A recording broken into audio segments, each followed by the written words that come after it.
সপরিবার দুষ্টু গয়লা মাঠে এসে বুক চাপড়াচ্ছে আর পরিত্রাহী চেঁচাচ্ছে। দুষ্টুর পরিবার জলে পড়ে কি আগুনে পড়ে এইভাবে লুটোপুটি খাচ্ছে এখান থেকে ওখানে। এক রাশ লোক চারিদিকে ভিড় করে হা হুতাশ করছে। আর কে কবে কোথায় ঠিক এরকম অথবা এই ধরনের ব্যাপার দেখেছে তারই আলোচনায় বাতাস মুখর করে তুলছে। আশ্বিনের রোদে সর্দি গরমি হবার কথা নয়, কিন্তু সময়টা যে বড্ড কড়া, একেবারে ভর দুপুরবেলা। আর ভিজে পান্তা কটা পেটে ঢেলেই মাঠে জঙ্গলে ঘোরা। মায়েরা তো এঁটে উঠতেই পারে না ছেলেগুলোকে। ছেলেটা দুষ্টু গয়লার নাতি রঘু, সমবয়সের দাবিতে নেরু কোম্পানির দলের একজন। আশ্বিনে আখের ক্ষেত রসে ভরো ভরো, ছেলেগুলোর তাই দ্বীপ্রাহরিক খেলা আখ চুরি। উপকরণের মধ্যে এক টুকরো ধারালো লোহার পাত, তারপর ক্ষেত থেকে কেটে আনার পর দাঁত তো আছেই, দাঁত দিয়ে খোলা ছাড়িয়ে মাথা প্রমাণ লম্বা লাঠিগুলো চিবিয়ে চিবিয়ে রস গ্রহণ করছে সকলেই। হঠাৎ রঘুর যে কি হলো, বুড়ো বটগাছটার তলায় যেখানে বসেছিল সবাই সেইখানেই ধুলো জঞ্জালের ওপর শুয়ে পড়ল রঘু নেশাচ্ছন্নের মতো। ছেলেরা প্রথমটা খেয়াল করেনি। আগামীকাল আবার কখন কোথায় অভিযান চালানো হবে সেই আলোচনাতেই তৎপর হয়ে উঠেছিল। চোখ পড়ল উঠে পড়বার সময়। কি রে রঘু, তুই যে দিব্যি ঘুম মারছিস, বললে একজন হি হি হাসির সঙ্গে ঠেলা মেরে। কিন্তু পরক্ষণেই হাসি মুখটা কেমন শুকিয়ে গেল তার। রঘুর দেহটা যেন শক্ত কাঠ মতো, রঘুর ঠোঁটের কোণে ফেনা। এই রঘুটার কি হয়েছে দেখ তো। কি আবার হলো?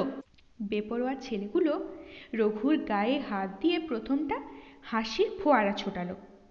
দেখছিস চালাকি, কি রকম মটকা মেরে পড়ে আছে। এই রঘু, গায়ে কাঠ পিঁপড়ে ছেড়ে দেবো বলছি, ওঠ। শুধু গায়ে কাঠ পিঁপড়েই নয়, কানে জল, পায়ে চিমটি ইত্যাদি করে ঘুম ভাঙাবার সমস্ত প্রক্রিয়া শেষ করার পর বেদম ভয় ঢুকলো ওদের। নিশ্চিত হলো এ ঘুম আর ভাঙবে না রঘুর, এ এক্কেবারে মরণ ঘুম। না হলে অমন হলদে রংটা এমন বেগুনি হয়ে উঠবে কেন? চল পালাই, বলল একজন। পালাবো? নেরু রুখে দাঁড়ায়। পালাবো না তো নিজেরা রঘুর সঙ্গে জমির দক্ষিণ দরে যাব নাকি? কর্তারা কেউ দেখলে আস্ত রাখবে আমাদের? যা বলেছিস, দুষ্টু ঠাকুরদা ওর ওই দুধের বাঁক দিয়ে মাথা ফাটিয়ে দেবে। বাহ, আমাদের কি দোষ? আমরা কি মেরে ফেলেছি? তাকে মানবে, বলবে তোদের সঙ্গেই খেলছিল, তোরাই কিছু করেছিস। চল চল, কে কেমনে দেখে ফেলবে। নেরু ক্রুদ্ধ কণ্ঠে বলে। খুব ভালো কথা বলেছিস। বলি, রঘু আমাদের বন্ধু না? ওকে শেয়াল কুকুরে খাবে আর আমরা পালিয়ে প্রাণ বাঁচাবো?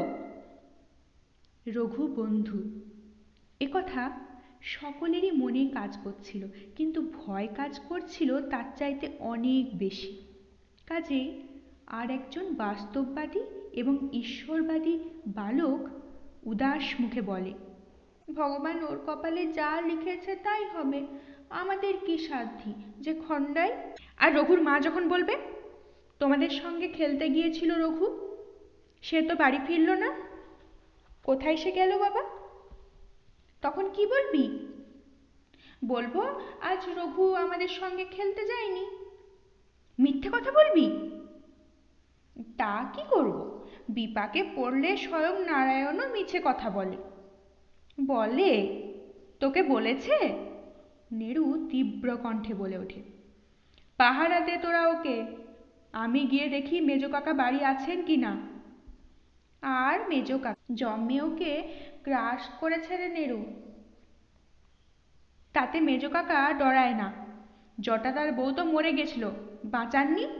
কত লোককেই তো বাঁচান। আমি যাব আর আসব, তবে কপালক্রমে যদি দেখা না পাই তাহলেই রঘুর আশায় জলাঞ্জলি। অগত্যাই রঘুর বাস্তববাদী বন্ধুরা পলায়তে নীতি ত্যাগ করে রঘুর মৃতদেহ পাহারা দিতে সম্মত হলো। মায়া কি তাদেরই করছিল না? কিন্তু কি করবে? তারপর এই জ্বলন্ত আগুনের মতো সংবাদটাই আগুনের মতোই এখান থেকে ওখানে, এঘর থেকে ওঘর দাউ দাউ করে জ্বালিয়ে দিয়ে গ্রাম শুদ্ধ সব্বাইকে টেনে এনেছে এই বুড়ো বটতলায়। তারপর চলেছে জল্পনা কল্পনা। সর্দিকর্মী শরৎকালে? তা হবে না কেন? শরতের রোদই তো বেশ তুলল। গণেশ তেলির শালির ছেলেটা সেবার ঠিক এইরকম করে। আর জীবন শেখরার ভাইপোটা নেপালের ভাগ্নিটাও তো। আরে বাবা, সে এ নয়, সে অন্য ঘটনা। আমার পিস শ্বশুরের দেশে একবার কাদের নাকি বুড়ো বাপ ঘাট থেকে আসতে গিয়ে। সহসা সমুদ্রকল্লোল স্তব্ধ হয়ে গেল। কবিরাজ মশাই এসছেন। বাড়ি ছিলেন না, কোথা থেকে যেন ফিরেই শুনে পালকি করে বুড়ো বটতলায় এসে হাজির হয়েছেন। শায়িত বালকের দিকে তাকিয়েই চমকে উঠলেন রামকালী। চমকে বললেন, কখন হয়েছে এরকম? নেরুর দিকে তাকিয়েই বললেন। নেরু সভয়ে ঘটনাটা বিবৃত করল। রামকালী নিচু হয়ে ঝুঁকে ছেলেটার হাতটা তুলে ধরে নাড়ি পরীক্ষা করে নিঃশ্বাস ফেললেন। তারপর আস্তে মুখ তুলে বললেন, কাদের ক্ষেতের আখ খেয়েছিলি? অন্য সব বালকেরাই নাগালের বাইরে, নেরুই রাজসাক্ষী। তাই নিরুপায় স্বরে গুপ্ত কথা প্রকাশ করে, বসাকদের। কিছু কামড়েছে বলে চেঁচিয়ে ওঠেনি একবারও? না তো। নেরু অবাক হয়। সমগ্র জনসভায় একটি মানুষের মুখের দিকে তাকিয়ে চিত্রার্পিত পুত্তলিকাবৎ দণ্ডায়মান। এমনকি তুষ্টুরা পর্যন্ত স্তব্ধ হয়ে গেছে, হাঁ করে তাকিয়ে আছে, বোধ করি কোনো একটু ক্ষীণ আশায় বুক বেঁধে। সর্দিকর্মী নয়, নিষ্ঠুর নিয়তির মতো উচ্চারণ করেন রামকালী। সাপের বিষ। সাপের বিষ? একটা সমস্বর চিৎকার উঠল। কোথায় কোথায় কেটেছে? কাটেনি কোথাও, সে তো ওর সঙ্গীরাই বলছে। রামকালী নিঃশ্বাস ফেলেন। খাওয়ার সঙ্গে সঙ্গে দেহে বিষ প্রবেশ করেছে। একটু আগে যদি হাতে পেতাম, চেষ্টা করে দেখতাম। এখন আর কিচ্ছু করার নেই। কবিরাজ মশাই! হাহাকার করে পায়ে আছড়ে পড়ল তুষ্টু। জগতের সবাইকে জীবন দিয়েছেন কবিরাজ ঠাকুর, আর আমার নাতিটাকে কিছু করবার নেই বলে ত্যাগ দিচ্ছেন? রামকালী ডান হাতটা তুলে একবার আপন কপাল স্পর্শ করে বললেন, আমার ভাগ্য। আপনার পায়ে ধরি ঠাকুর মশাই, ওষুধ দেন একটু। এবার আছড়ে এসে পড়ে বুড়ি, তুষ্টুর বউ। রামকালী কোনো উত্তর দেয় না, লক্ষ্যহীন দৃষ্টিতে তাকিয়ে থাকেন জনতার দিকে। কিন্তু সাপের বিষ মানে কি? আহারের সঙ্গে সাপের বিষ আসবে কোথা থেকে? সহসা এ কি আকাশ থেকে পড়া বিপর্যয়ের কথা বলছেন কবিরাজ মশাই? তুষ্টুর মতো নির্বিরোধী নিরীহ মানুষটার এত বড় মহাশত্রু কে আছে যে তার বংশে বাতি দেবার সলতেটুকু উৎপাটিত করবে, জ্বালিয়ে পুড়িয়ে খাক করবে? গুঞ্জন উঠেছে জনতা থেকে। কবরেজ মশাই, সাপের বিষের কথা বলছেন? এত বড় শত্রু কে আছে দুষ্টুর? কেন, ভগবান? তীক্ষ্ণ একটা ব্যঙ্গতিক্ত হাসির সঙ্গে কথাটা শেষ করেন রামকালী। ভগবানের বাড়া পরম শত্রু আর মানুষের কে আছে রে দুষ্টু? কিন্তু এত সংক্ষিপ্ত ভাষণ কে বোঝে? বিশদ না শুনতে পেলে ছাড়বেই বা কেন লোকে? শুধু সাপের বিষ ফতোয়া জারি করে নিষ্ঠুরের মতো নীরব হয়ে থাকলে প্রশ্ন বিষের দায়ে যে ছটফট করবে লোক। বলতেই হবে রামকালীকে। সাপে কাটল না, তবু তার বিষ এলো কোথা থেকে? কিন্তু উত্তর দিয়ে যে রামকালী বাক শক্তির হিত করে দিলেন সবাইকে। এ কি তাজ্জব কথা! আখের ক্ষেতে সাপের গর্ত ছিল, থাকেই এমন। ঠিক যে আখ গাছটার গোড়ায় সেই বিষের থলি, সেই আখটাই তুলে খেয়েছে হতভাগ্য ছেলেটা। কি বলছেন কবরেজ মশাই? যা সত্য তাই বলছি। হাতের উল্টো পিঠ দিয়ে কপালের ঘাম মোছেন রামকালী। গম্ভীর কণ্ঠে উচ্চারিত হয়, নিয়তির ওপর হাত নেই, আয়ু কেউ দিতে পারে না, তবু এক্ষুনি টের পেলে বিষ তোলার চেষ্টাটা অন্তত করতাম, কিন্তু তার হবার নয়। অদৃশ্য নিয়তি অমোঘ নিষ্ঠুর। অমোঘ নিয়তি? তবু উৎসাহী কোনো এক ব্যক্তি সাপের বিষ শোনা মাত্রই হরিপাড়ায় ছুটে গিয়ে ডেকে এনেছেন বিন্দে ওঝাকে।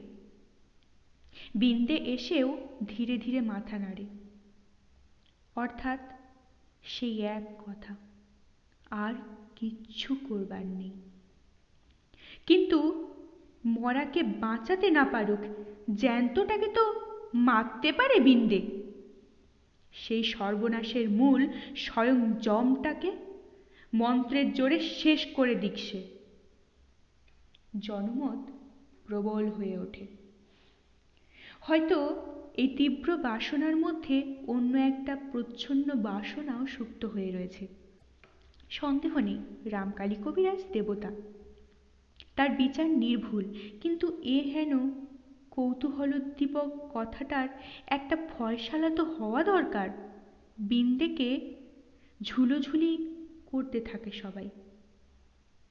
রামকালী সামান্য একটু বিষণ্ণ হাসি হেসে বলেন, যাচাই করতে চাও?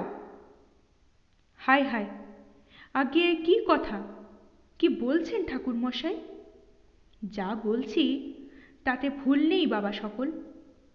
যা হোক একটা কথা কেউ বললেই সেটা বিশ্বাস করে নিতে হবে তার কোনো হেতু নেই, কিন্তু হতভাগাটার দেহটার যথাযথ একটা ব্যবস্থা আগে না করে। বিন্দে মাথা নেড়ে বলে, আগে বিষহরীর পো যখন কাটেননি তখন ওতে আমার কিচ্ছু করার নেই। ও আপনার সহজ মৃত্যুর হিসেবেই যা করবার করতে হবে। কিন্তু দেখছো তো বিষে একেবারে নীল হয়ে গেছে। তা অবশ্যই দেখছি আজ্ঞে, একেবারে কাল কেউটের দংশনের চেহারা, তবু যা কানুন। বাবা সকল, তোমরা তবে আর বৃথা ভিড় না করে কাজে লাগো, শিথিল স্বরে বলেন রামকালী। রঘুর দিকে আর যেন তাকাতে পারছেন না তিনি। কিন্তু কে এখন কাজে লাগতে যাবে? এত বড় একটা উত্তেজনা তাদের অধীর করে তুলেছে। সকলে বিন্দেকে ঘিরে ধরে চেঁচাচ্ছে, করি চাল তুই, করি চাল, হারামজাদা বেটা সুরসুর করে এসে তোর ঝাঁপিতে ঢুকুক, তারপর তুই আছিস আর তোর বিষ পাথর আছে, আছড়ে মেরে ফেল। তোমরা এত ছেলে মানুষই করছো কেন? সাপটাকে ঠিক পাওয়াই যাবে, তার নিশ্চয়তা কি? পাওয়া যাবে না মানে? আপনি যখন বলেছেন। বিষ তো ঠিক, কিন্তু আখের ক্ষেতটা আমার অনুমান মাত্র। তার আগে জল টল কিছুই যখন খাইনি বলেছে তাই, কিন্তু এখন বিন্দের কীর্তি নিয়ে পড়লে তোমরা তো। কিন্তু যে যতই ভয়ভক্তি করুক রামকালীকে, আজকের উত্তেজনা তাকে ছাপিয়ে উঠেছে। যদি আখের গাছের গোড়ায় সাপের বাসা থাকে, সেই খেয়ে জলজ্যান্ত একটা শ্বাসরোধী গোয়ালার ছেলে এক দণ্ডে মরে যাবে, তা যদি হয় সেটা চোখের সামনেই যাচাই হোক। সাপের গর্ত আবিষ্কৃত না হওয়া পর্যন্ত কেউ নড়বে না। অতএব সমস্ত দৃশ্য যথাযথ রয়ে গেল। রঘুর ব্যবস্থায় কেউ গাও দিল না। বিন্দে ওঝা মহা কলরবে সাপ জেলে আনার মন্ত্র আওড়াতে শুরু করে দিল। রামকালী চুপ করে দাঁড়িয়েছিলেন। হয়তোবা শেষ অবধি দাঁড়িয়েই থাকতেন, হয়তোবা একসময় চলেই যেতেন, কিন্তু সহসা সেজখুড়ো এসে হাজির হয়ে চাপা গলায় ডাক দিলেন, রামকালী। খানিক আগে গ্রামের আরও অনেক কাজের লোকের মতো সেজকর্তাও একবার এখানে এসে ঘুরে ফিরে নানা মন্তব্য করে চলে গেছেন। আবার ফিরে এলেন কোন বার্তা নিয়ে? না, বার্তাটা বলতে রাজি নন সেজকর্তা। তবে জরুরি দরকার, বাড়ি যেতে হবে রামকালীকে। দ্বিতীয় প্রশ্ন আর করলেন না রামকালী। ধীরে ধীরে সরে এলেন বুড়ো বটতলা থেকে। অকর্মা একদল লোক তখন বিন্দেকে ঘিরে উন্মত্ত হট্টগোল করছে। ভাবলেন মৃত্যুর কারণটা না বললেই হতো। মৃত্যু মৃত্যুই, মৃত্যুর কারণ নির্ণয় করতে পারলেই কি তুষ্টুর নাতিকে ফিরে পাবে, নাকি আততায়ীকে শেষ করে ফেললেই পাবে? তা পায় না। তবু মৃত্যুর পর মৃত্যুর কারণ নিয়ে মাথা ঘামায় লোক।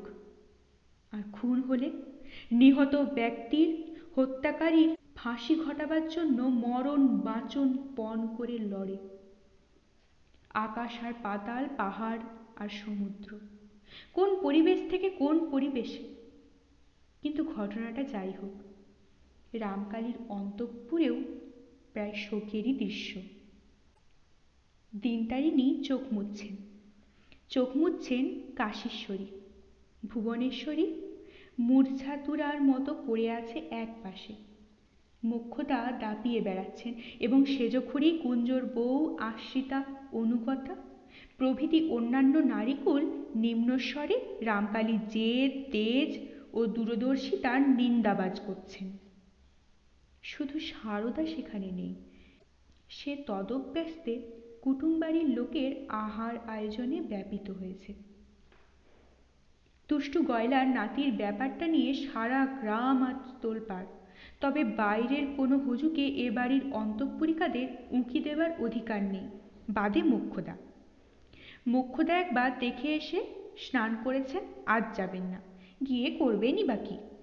সত্তর শ্বশুরের প্রেরিত চিঠি কুঞ্জবিহারী পড়ে দেখেছেন, আর তারপর থেকেই বাড়িতে এই শোকের ঝড় বইছে। জামাইয়ের মা বাপ যদি ছেলের আবার বিয়ে দেয়, মেয়ের মৃত্যুর চাইতে সেটা কম কি? পরের মেয়ে বউকে উদারতায় উপদেশ দেওয়া যায়, তার মধ্যে সতীনের হিংসের পরিচয় পেলে নিন্দে করা যায়, কিন্তু ঘরের মেয়ের কথা আলাদা। সারা দিনের ক্লান্ত পরিশ্রান্ত দেহ আর তুষ্টুর নাতির ওই শোচনীয় পরিণামে ক্লিষ্ট মন নিয়ে বাড়ি ঢুকেই ঘটনাটা শুনলেন রামকালী। তীক্ষ্ণ তীব্র দুই চোখের মণিতে জ্বলে উঠল দু ডেলা আগুন। মনে হলো ফেটে পড়বেন এক্ষুনি, ধৈর্যচ্যুত হয়ে চিৎকার করে উঠবেন, কিন্তু তা তিনি করলেন না। শুধু ভয়াবহ ভারী গলায় প্রশ্ন করলেন, কে এসেছে চিঠি নিয়ে? এ সময়ে মোক্ষদা ভিন্ন আর কার সাধ্য আছে সামনে এগিয়ে যাবার? তিনিই গেলেন, বললেন, এনেছে ওদের ওখানে যে আচার্যির ছেলে, গোপেন আচার্যি না কি একটা বলল। কোথায় সে? চণ্ডী মণ্ডপে? না, খেতে বসেছে। ঠিক আছে, খাওয়া হলে আমার সঙ্গে দেখা করতে পাঠিয়ে দাও। চণ্ডী মণ্ডপে আছি আমি। মোক্ষদা প্রমাদ গুলে বলেন, তা তুমিও তো আজ সারাদিন নাওয়া খাওয়া করনি। যাক, বেলা পড়ে এসেছে, একেবারে সন্ধ্যাহ্নিক সেরে যাওয়া হয় হবে। লোকটা একটু রকজটা আছে, একটু বুঝে সুঝে কথা কয়ো তার সঙ্গে। রামকালী ভ্রু কুঁচকে বললেন, লোকটা একটু কি আছে? বলছিলাম রকজটা আছে। মোক্ষদাকে অবাক করে দিয়ে সহসা হেসে ওঠেন রামকালী। তাতে কি, আমি তো আর রকজটা নই। তা বলেছিলেন রামকালী ঠিকই। রগ মাথা সবই তিনি খুব ঠান্ডা রেখেছিলেন, বুঝি বা অতি মাত্রাতেই রেখেছিলেন। গোপেন আচার্যিকে ডেকে বেয়াই বাড়ির কুশল বার্তা নিয়ে হাস্যবদনে বলেছিলেন, শুনলাম নাকি বেয়াই মশাইয়ের ছেলের বিয়ে। বলো শুনে, খুব আনন্দিত হয়েছি। নেমন্তণ পেলে উচিত মতো লৌকিকতা পাঠিয়ে দেব। গেজেল গোপেন আচার্যি কূট কর্তব্য দূরের কথা, কথা কইতেই ভুলে গেল, হাঁ করে চেয়ে রইল। খাওয়া দাওয়া হয়েছে তোমার? আগে হ্যাঁ। আজ রাতে তো আর ফিরছ না? আজ্ঞে না। বেশ, সকালে জল টল খেয়ে যাত্রা করো। আগে মেয়ে তাহলে পাঠাবেন না? মেয়ে? কার মেয়ে? কোথায় পাঠাবার কথা বলছো হে? গোপেন এবার সাহসে ভর করে বলে ওঠে, আগে আগে আপনার মেয়ের কথা ছাড়া আর আপনাকে কার কথা বলতে আসবো? মেয়ে তাহলে পাঠাবেন না? আরে বাপু, কোথায় পাঠাবো তাই বলো। ভদ্রলোকের মেয়ে ভদ্রলোকের ঘরেই যেতে পারে, যেখানে সেখানে তো যেতে পারে না। গোপেনের শীর্ণ মুখটা বিকৃত করে বলে, বেশ, তবে পত্রে তাই লিখে দেন। আবার পত্র লিখতে হবে? এই তুচ্ছ কথাটুকু তুমি বলতে পারবে না? আজ্ঞে না, আমি গেজেল নেশেল মানুষ। আমার কথায় বিশ্বাস না করে এসেছি একটা পাক্কা দলিল নিয়ে যাব। বলে মিনিট খানেক ভুরু কুঁচকে চুপ করে দাঁড়িয়ে থাকলেন রামকালী। তারপর বললেন, আচ্ছা, তাই হবে। পত্র লিখে রাখবো, কাল সকালে রওনা দেবার আগে নিও। সন্ধ্যা হয়ে গেছে, তবু ধীরে ধীরে বেরিয়ে পড়লেন রামকালী। না, সন্ধ্যাহ্নিকের পূর্বে হাত মুখ ধুয়ে ঘাটে গেলেন বুড়ো বট গাছতলার দিকে। কি করলো ওরা দেখা যাক। এতক্ষণ পর আবার রঘুর চেহারাটা চোখে ভেসে উঠল। উহ, নিয়তি কি অকরুণ। বাড়ি থেকে একটু এগিয়ে থমকে দাঁড়ালেন রামকালী। চলচলিয়ে চোট পায়ে আসছে কে অন্ধকারে? সত্যবতী না? তুই এখানে একলা যে? একলা নয় বাবা, নেরু এসেছিল, তাও এখন ফিরল না। এসেছিলি কেন? কেন, সে কথা আর শুধোচ্ছ কেন বাবা? সত্য বিষণ্ণ হতাশ কণ্ঠে বলে, রঘুটাকে একবার শেষ দেখা দেখতে। এভাবে এসে ভালো করনি, সেজ ঠাকুমার সঙ্গে এলে পারতে। সেজ ঠাকুমার তো 8 বার ডুব দেওয়া হয়ে গেছে, আর আসতো? আচ্ছা, বাড়ি যাও। যাচ্ছি। বাবা? কি হলো, কিছু বলবে? বলছি, কি কি বলতে চাও বলো। বলছি, কোথা থেকে যেন একটা লোক এসেছে না পত্তন নিয়ে? রামকালী মেয়ের মুখে এ প্রসঙ্গ শুনে অবাক হন। তারপর ভাবেন, মেয়েটা তো চিরকেলে বেপরোয়া, শ্বশুরবাড়ি যাবার ভয়ে বাপের কাছে আর্জি করতে এসেছে। তাই সস্নেহে বলেন, হ্যাঁ, এসেছে তো তোর শ্বশুর বাড়ি থেকে। তার কি? বলছিলাম কি, সত্যবতী কথা বলার আগে চিন্তা আশ্চর্য বটে। রামকালী মনে মনে হাসেন। শ্বশুরবাড়ির শব্দটাই মেয়েদের এমন। বলো, কি বলছো? আচ্ছা, এখন থাক, তুমি ঘুরে এসো, গুছিয়ে বলবার কথা। রঘুটার মৃতদেহ দেখে অবধি মনটা বড় ডুকরোচ্ছে। বাড়ি ফিরে একটু জিরোই। আচ্ছা বলে চলে যান রামকালী। এই অবোধ মেয়ে, একে এক্ষুনি শ্বশুরবাড়ি পাঠানো চলে? অসম্ভব। পাওয়া গেছে, পাওয়া গেছে। বহু কণ্ঠের একটা উন্মত্ত উল্লাসধ্বনি ভেসে আসে কবিরাজের বাড়ির থেকে। কবিরাজ মশাই, পাওয়া গেছে। কি পেল ওরা? কিসের এত উল্লাস? কোন পরম প্রাপ্তিতে মানুষ এমন উন্মত্ত হয়ে উঠতে পারে? চণ্ডীমণ্ডপের দাওয়া থেকে নেমে এলেন রামকালী। তবে কি হতভাগ্য রঘুর প্রাণটাই ফিরে পাওয়া গেল দুষ্টুর পূর্বজন্মের পুণ্যে? কলিযুগ ভগবান কানে শুনতে পান? রঘু কি শুধু অজ্ঞান হয়ে গিয়েছিল? মৃত্যুর কাছাকাছি অচৈতন্যতার যে গভীর স্তর, সেইখানে ডুবেছিল জটার বউয়ের মতো? রামকালীর নির্ণয় ভুল? তাই হোক, তাই হোক। হে ঈশ্বর, একবারের জন্য অন্তত তুমি রামকালীর গর্ব খর্ব করো। একবারের মতো প্রমাণ করো রামকালীর নির্ণয় ভুল। না, কলিযুগের ভগবান হাবা কালা ঠুঠো। রামকালীর গর্ব খর্ব করবারও গরজ নেই তার। রঘুর প্রাণটা ওরা ফিরে পায়নি, পেয়েছে তার প্রাণঘাতককে।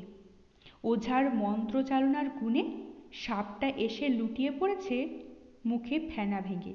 আশ্চর্য, এ এক পরম আশ্চর্য। সাপটাকে নাকি নিতে চেয়েছিল ওঝা। কাকুতি মিনতি করে বলেছিল, এমন জাত সাপ দৈবাত মেলে। কিন্তু জনতার আক্রোশ থেকে রক্ষা করতে পারেনি তার জাত সাপকে। লাঠি দিয়ে আর বাঁশ দিয়ে পিটিয়ে তার গোল গোল চকচকে দেহটাকে ছেঁচে কুটে চ্যাপ্টা করে দিয়েছে সবাই। অপরাধ নিও না মা জগৎগৌরী বলেছে আর পিটিয়েছে। এখন লম্বা একটা বাঁশের আগায় সেই মরা সাপটাকে ঝুলিয়ে নিয়ে ওরা এসেছে রামকালীর জয়গান করতে। ওঝাবুড়ো তার নিকষ কালো গুলি পাকানো বেটে শরীরটাকে নিয়ে আসছে ছুটে ছুটে বকশিসের আশায়। মোটা বকশিস কি আর না নেবেন রামকালী? ওঝার সাফল্য যে রামকালীর সাফল্য। উল্লাস চিৎকাররত সেই লোকগুলো যেন একটা অখণ্ড বর্বরতার প্রতীক। ঘৃণায় ধিক্কারে মনটা বিষিয়ে গেল রামকালীর। হাত তুলে ওদের থামাতে নির্দেশ দিয়ে ভ্রুকুটি করে বললেন, কি হয়েছে কি? এত স্ফূর্তি কিসের তোমাদের? রঘু বেঁচে উঠেছে? বেঁচে উঠবে?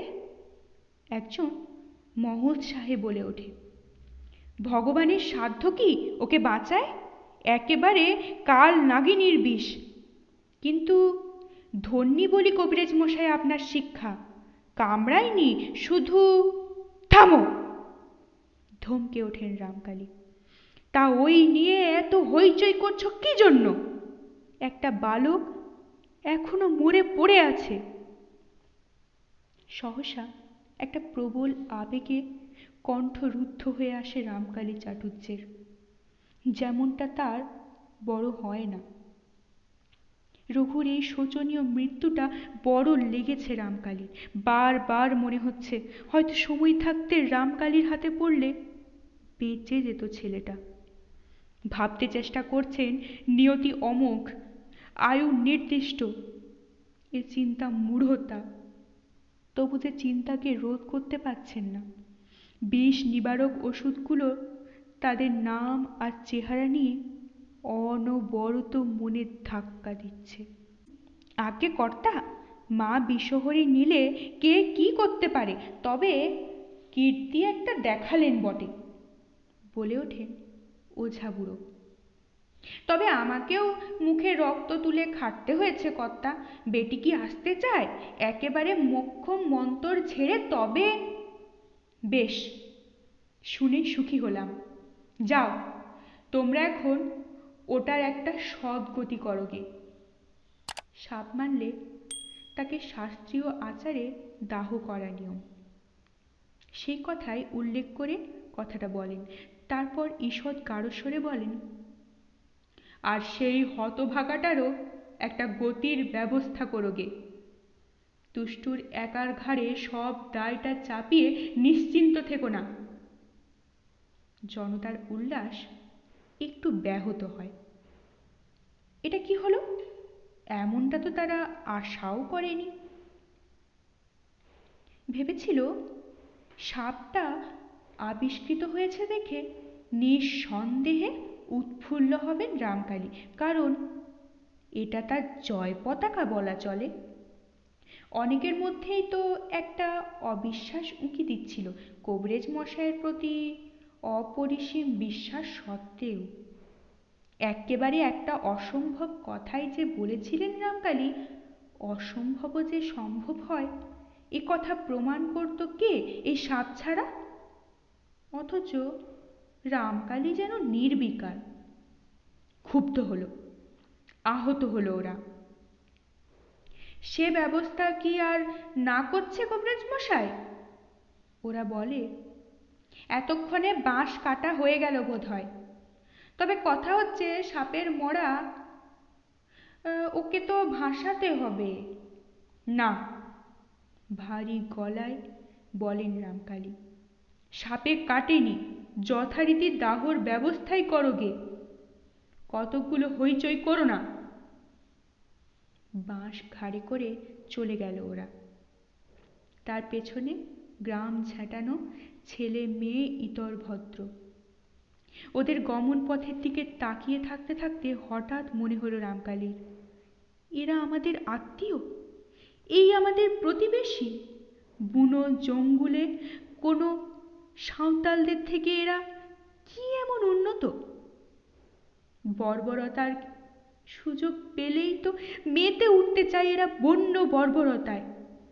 মৃত্যুকে যে একটু শ্রদ্ধা করতে হয়, শ্রদ্ধার লক্ষণ যে নীরবতা, এ বোধের কণা মাত্র তো নেই এদের মধ্যে। কর্তা, আমার বকশিসটা। নিকটে সরে এসে হাত কচলায় মিন্দে বুড়ো। বকশিস? রামকালী ভুরুর তীক্ষ্ণতায় কপালের রেখা এঁকে বলেন, বকশিস কিসের? আজ্ঞে কর্তা, বলছি বকশিস কিসের? ছেলেটাকে বাঁচিয়েছ? সে আজ্ঞে মৃত্যুর পর আর বাঁচবে কে? হ্যাঁ, আমি তা জানি, শুধু এটাই বুঝতে পারছি না বকশিস পাওয়ার দাবিটা কখন হলো তোমার? বেশ, বকশিস না দেন, মজুরিটা তো দেবেন আজ্ঞে। ওঝা এবার রুখে দাঁড়ায়। সেটা দেবে যারা ডেকে এনেছে। শান্ত গম্ভীর কণ্ঠে বলেন রামকালী, আমি তোমায় ডেকে আনিনি। 10 জনের মধ্যে কাকে ধরতে যাব কর্তা? বিন্দে বেজার মুখে বলে, না দেন তো চলে যাব, গরিব মানুষ। দাঁড়াও। রামকালী বেনিয়ানের পকেট থেকে নগদ 2 টাকা বের করে ওর হাতে দিয়ে আরও গম্ভীর গলায় বলেন, শুধু তোমার মজুরি নয়, একটা সাপেরও দাম। দামি সাপটা গেল তোমার। বুড়ো বিহ্বল দৃষ্টি মেলে অভিভূত কণ্ঠে বলে, আজ্ঞে কি বলছো কর্তা? যা বলছি ঠিকই বুঝেছ। যাও। কর্তা, কটা সাপ তোমার ঝাঁপিতে ছিল বুড়ো? নির্নিমেষ দৃষ্টিতে ওর মুখের দিকে তাকিয়ে রামকালী আস্তে আস্তে উচ্চারণ করেন কথাটা। সে দৃষ্টির সামনে কেঁপে ওঠে লোকটা, কাঁদো কাঁদো গলায় বলে, কর্তা, তুমি অন্তর্যামী। বিশ্বাস করছো সে কথা? আচ্ছা যাও, ভয় নেই। টাকা অভয় দুটো জিনিস পেয়ে গেছে লোকটা, অতএব আর দাঁড়ায় না। কি জানি অগ্নিমুখ দেবতা এক্ষুনি যদি মত পাল্টায়। রামকালী অদ্ভুত একটা ক্ষোভের দৃষ্টি মেলে তাকিয়ে থাকেন। এদের তো নিজেদের অজ্ঞতার শেষ নেই, বুদ্ধিহীনতার চরম প্রতীক, তবু অপরের অজ্ঞতা আর মূঢ়তাকে উপজীবিকা করে চালিয়েও চলেছে দিব্যি। সাপটা সম্বন্ধে সন্দেহ হয়েছিল, কিন্তু ধারণা করেননি লোকটা এত সহজে শিকার পাবে। এক কথায় এমন গুটিয়ে কেঁচো হয়ে যাবে। মনটা ভারাক্রান্ত হয়ে ওঠে একটা বিষণ্ণ বেদনায়। দেহের রোগ সারাবার ভার চিকিৎসকদের হাতে, কিন্তু মনের রোগ কে সারাবে? কুসংস্কার, অজ্ঞতা, বোকামি, অথচ তার সঙ্গে 16 আনা কুটিল বুদ্ধি। আশ্চর্য! অন্ধকার হয়ে গেছে, আহ্নিকের সময় প্রায় উত্তীর্ণ, তবু সেই দাওয়াতধারী জলচৌকিটার ওপর বসে আছেন রামকালী। খড়মটা পায়ে পড়া নেই, পা দুটো আলগা তার ওপর চাপানো। অন্ধকারে খড়মের রূপলি বোল দুটো ঈষৎ চকচক করছে। বাবা! চমকে উঠলেন এই অপ্রত্যাশিত ডাকে। সত্য, তুমি এখানে? ও, আহ্নিকের সময় উত্তীর্ণ হয়ে যাচ্ছে তাই বলতে এসেছো? যাও মা, তুমি ভেতরে যাও। আমি সে কথা বলতে আসিনি বাবা। সে কথা বলতে আসনি? তাহলে? বলছিলাম, প্রায় মরিয়ার মতন বলে ফেলে সত্য, বারুইপুরের লোককে হ্যাঁ করেই দাও বাবা। বারুইপুরের? রামকালী অবাক হয়ে বলেন, হ্যাঁ করে দেব? কি হ্যাঁ করে দেব? তুমি তো বুঝতেই পারছো বাবা। সত্য কাতর সুরে বলে, আমি আর নির্লজ্জের মতো মুখ ফুটে কি বলবো? রামকালী মেয়ের মুখটা দেখতে পান না অন্ধকারে, কিন্তু স্বরটা ধরতে পারেন। তবু বুঝতে সত্যিই পারেন না সত্য কি বলতে চায়। বারুইপুরের লোকটা চলে যাওয়ার ব্যাপারে হ্যাঁ করতে বলতে চাইছে নাকি? রামকালী তো সে রায় দিয়েছেন, তবে বাড়ির মেয়েরা বোধ হয় এখনো জেদ টানছেন। সান্ত্বনার গলায় বলেন, ভয় পেও না, শ্বশুরবাড়ি তোমায় যেতে হবে না এখন। সত্য বোঝে বাবা তার আবেদন ধরতে পারেনি, আর পারার কথাও নয়। সত্যর মতন কোন মেয়েটা আর নিজের গলা নিজে কাটতে চায়? কিন্তু সত্য যে 7-5 ভেবে তাই চাইছে, হাঁড়ি কাঠের নিচে গলাটা বাড়িয়েই দিচ্ছে। পিস ঠাকুমার দল সশব্দে ঘোষণা করেছেন।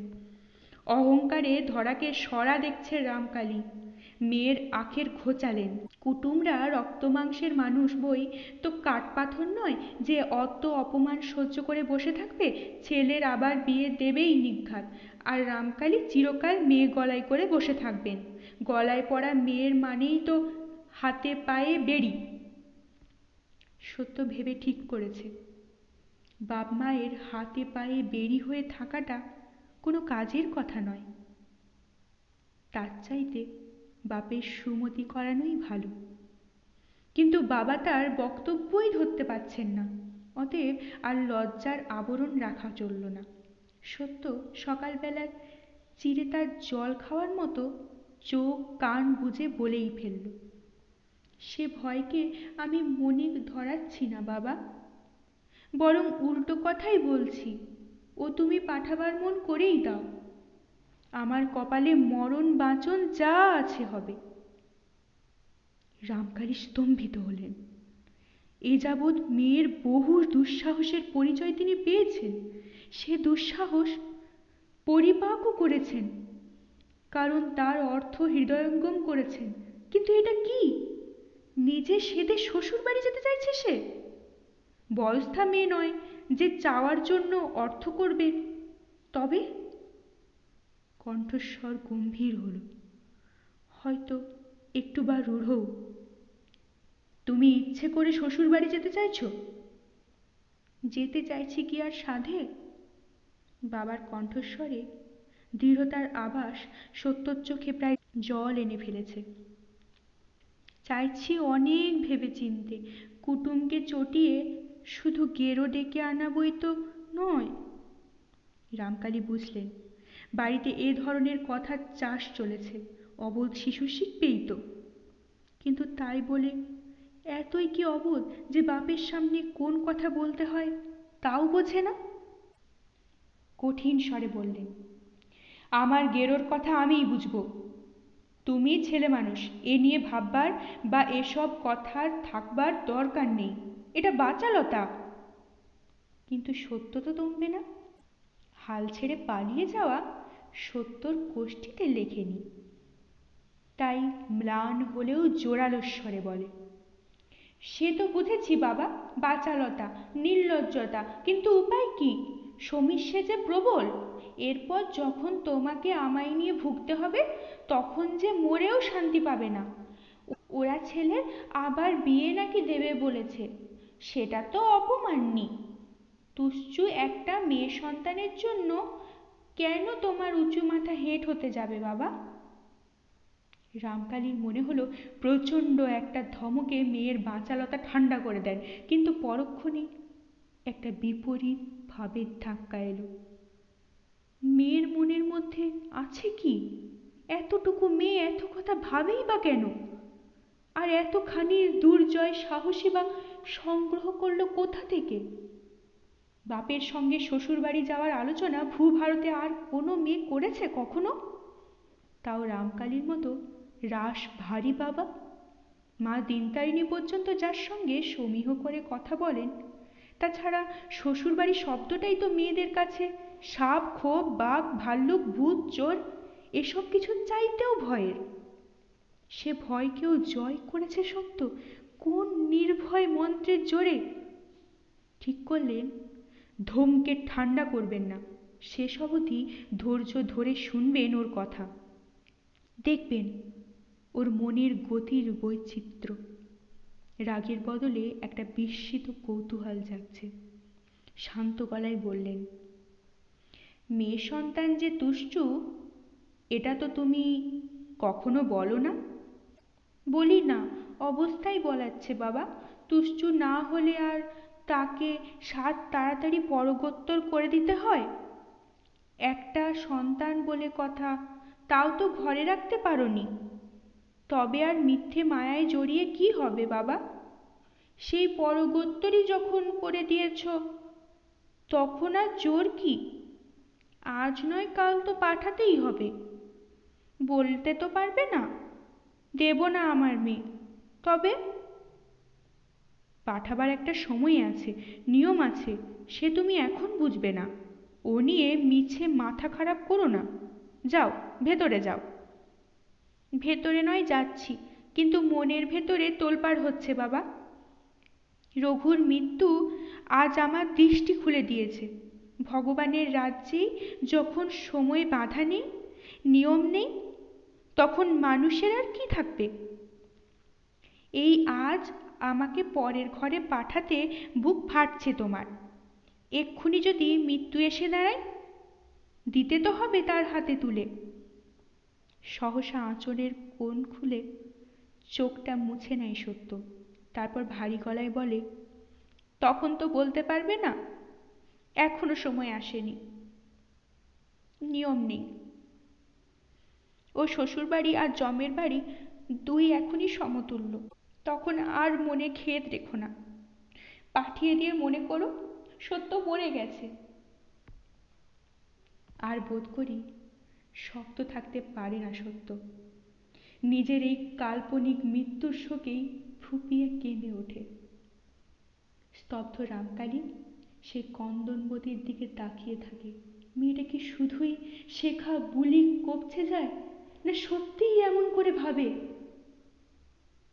খানিকক্ষণ পরে স্তব্ধতা ভেঙে বলেন, মন কেমনের কথা আমি ভাবি না সত্য।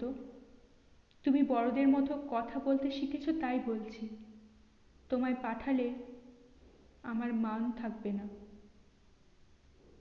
সত্য গভীর দুঃখে হতাশ স্বরে বলে, বুঝি বাবা, বুঝি নাকি, কিন্তু এ তো তবু শুধু ওদের কাছে মান থাকা আর মান যাওয়া।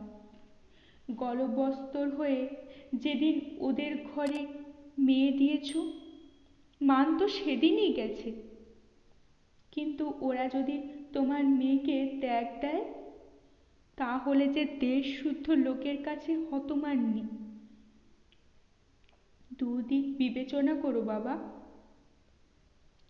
রামকালী গলা দিয়ে বুঝি আর শব্দ বেরোয় না, ভাষা স্তব্ধ হয়ে গেছে তার। মেয়েটা কি সত্যি বালিকা মাত্র নয়? ওর মধ্যে কি কোনো শক্তির ভর হয়? বুদ্ধির শক্তি, বাক্যের শক্তি?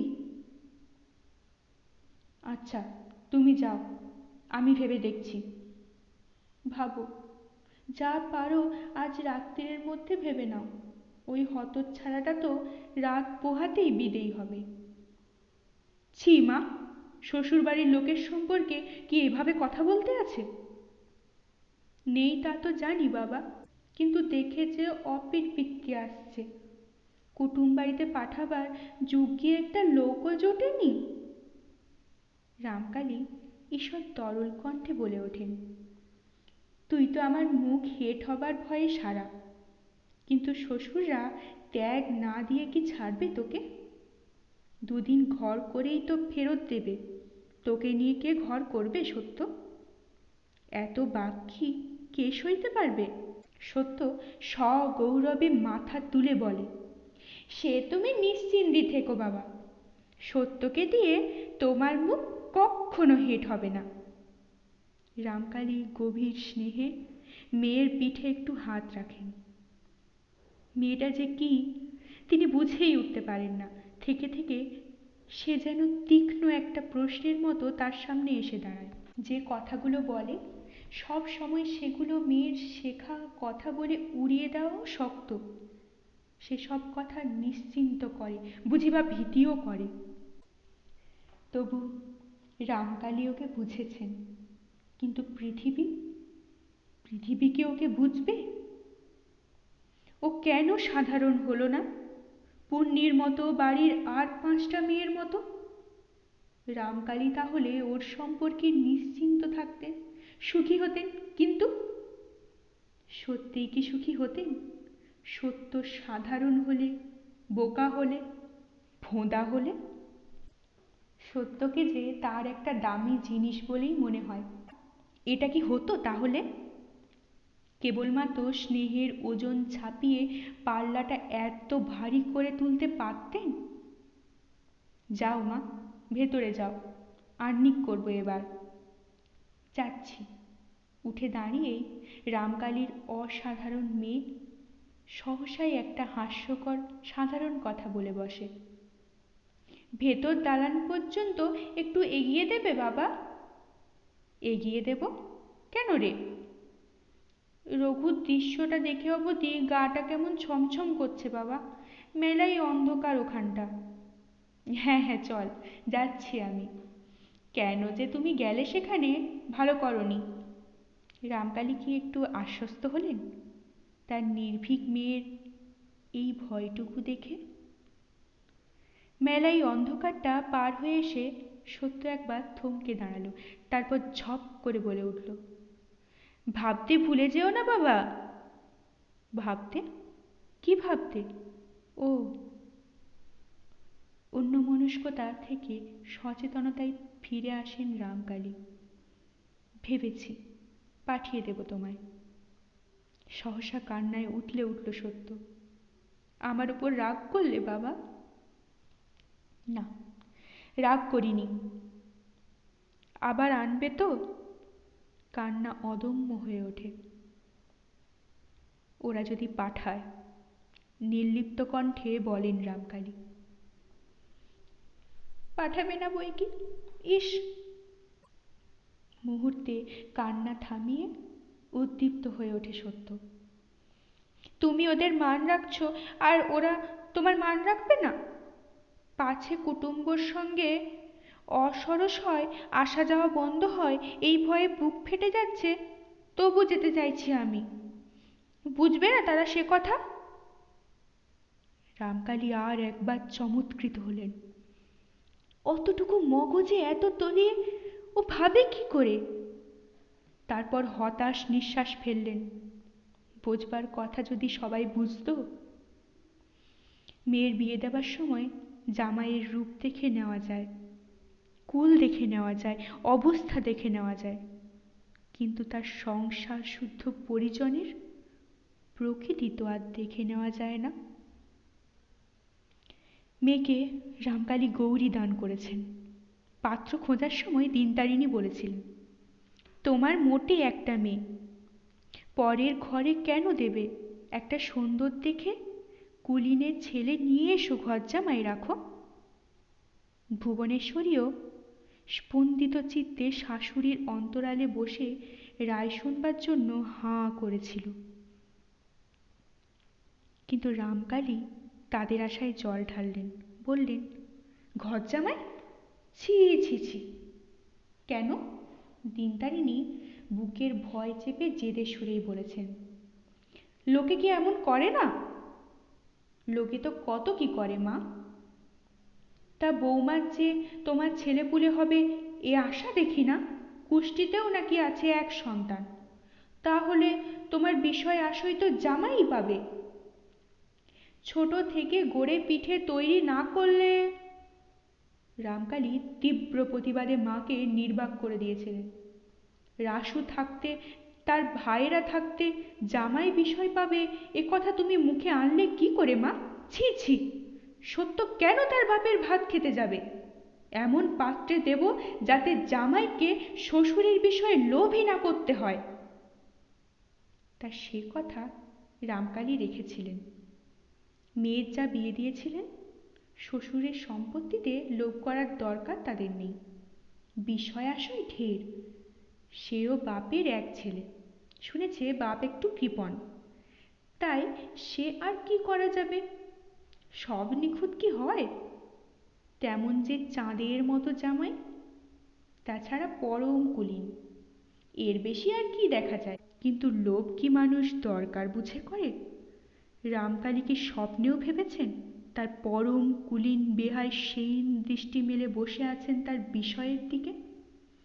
এমন তীব্র লোভ যে রামকালীর অবর্তমান অবস্থাটাই তার একান্ত চিন্তনীয় বিষয়।